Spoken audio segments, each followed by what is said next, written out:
মারিয়ার সিরিয়ালে কিন্তু এখন হাদি। আপনার বরিশালে যে ফুয়াদ ভাইয়ের উপর যে আক্রমণটা হলো, আমাকে বেশ কয়েকজন কনফার্ম করছে যে এখন কিন্তু মারিয়ার সিরিয়ালে হাদি। আমি জিজ্ঞাসা করলাম, হাদিকে মারলে কী হবে, ও কি আর মারির ভয় পায়? সে আপনি জানেন যে আমি র্যাব 10 যাত্রাবাড়িতে 3 বছর চাকরি করেছি এবং এই অঞ্চলে আমার প্রচুর সোর্স আছে।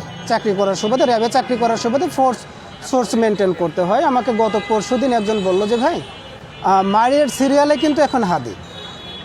আপনার বরিশালে যে ফুয়াদ ভাইয়ের উপর যে আক্রমণটা হলো, আমাকে বেশ কয়েকজন কনফার্ম করছে যে এখন কিন্তু মারিয়ার সিরিয়ালে হাদি। আমি জিজ্ঞাসা করলাম, হাদিকে মারলে কী হবে, ও কি আর মারির ভয় পায়? তো ওরা বললো যে ভাই, মারির কেউ ভয় পায় না, কিন্তু হাদি ভাইয়ের গায়ে যদি একবার হাত তুলে ফেলতে পারে ওদের আত্মবিশ্বাসটা বেড়ে যাবে। আমি ডেঙ্গু রোগে আক্রান্ত, 1 মাস হসপিটালাইজ ছিলাম, এখনও দুর্বল। হাদি ভাইকে জানি যে উনি বললে আসলে শুনবেন না। উনি খুব ঘাড়তেরা মানুষ, উনি খুব সাহসী মানুষ, যার কারণে আমি নিজে এসে দাঁড়িয়ে আছি এবং সর্বোচ্চ চেষ্টা করব। হাদি ভাইয়ের উপর থ্রেট থাকবে 3 দিন। আজকে যে আপনারা জানেন যে আওয়ামী লীগ একটা কর্মসূচি দিয়েছে, আগামীকাল জুমার নামাজ পরে একটা কর্মসূচি আছে, মশাল মিছিলের কর্মসূচি, পরশুদিন লকডাউন কর্মসূচি আছে।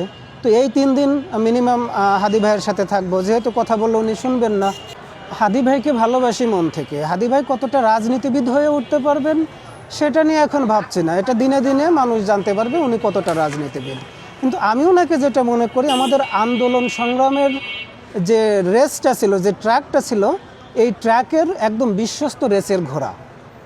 আমরা কখনোই হাদি ভাইকে হারাই যাইতে দিতে পারি না এবং এটা বিশ্বাস করি, হাদি ভাই যদি এই রানটা ধরে রাখেন, এই রান তিনি একদিন শেষ করবেন।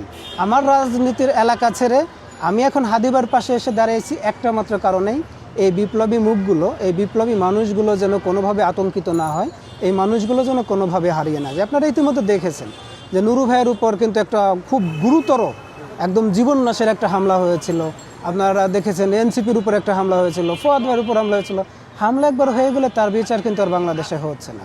তো আমার কাছে মনে হয় যে আসলে যেহেতু হাদি ভাই কথা শুনবে না এবং হাদি ভাইয়ের উপর হামলা হলে আইন শৃঙ্খলা রক্ষাকারী বাহিনী এর বিরুদ্ধে কোনো ব্যবস্থা নেবে না, আমার মনে হয় যে যদি আমি দূর থেকে বা তাকে ভালোবাসতেই জানি, তো হাদি ভাইয়ের উপর আক্রমণ হওয়ার আগে নিজে যে একটু সেই আক্রমণটাকে প্রতিহত করার জন্য আমি আগামী 3 দিন হাদি ভাইয়ের সাথে সাথে থাকবো, দূর থেকে নজরে রাখবো।